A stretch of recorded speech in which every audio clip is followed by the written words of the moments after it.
అందరికీ praise lord. జనవరి 26 ఈరోజు దేవుని వాగ్దానము.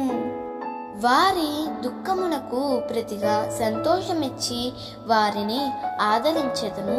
విచారము కొట్టివేసి నేను వారికి ఆనందము కలుగజేతును.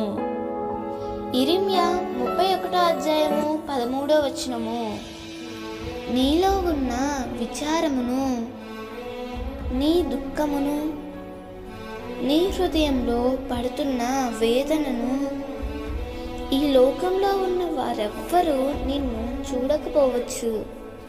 ఒకవేళ చూసినా నీవు కారుస్తున్న కన్నీటిని వారి చేతులతో తుడవగలరు.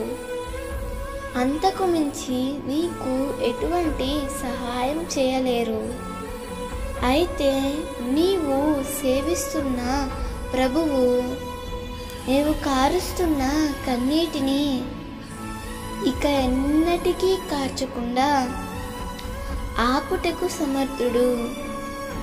నీ హృదయంలో ఉన్న వేదనను తీసివేసి విచారమును కొట్టివేసి నీకు ఆనంద వస్త్రము ధరింపజేయువాడు.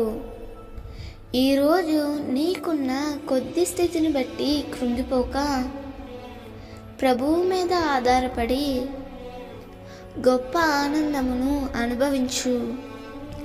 ప్రభువు తప్పక నీ విచారమును కొట్టివేసి ఆయన ఆనందమును మీకు అనుగ్రహించునుగాక. దేవుడు ఈ వాగ్దానము నీ జీవితంలో నిశ్చయముగా నెరవేర్చునుగాక. ఆమేన్.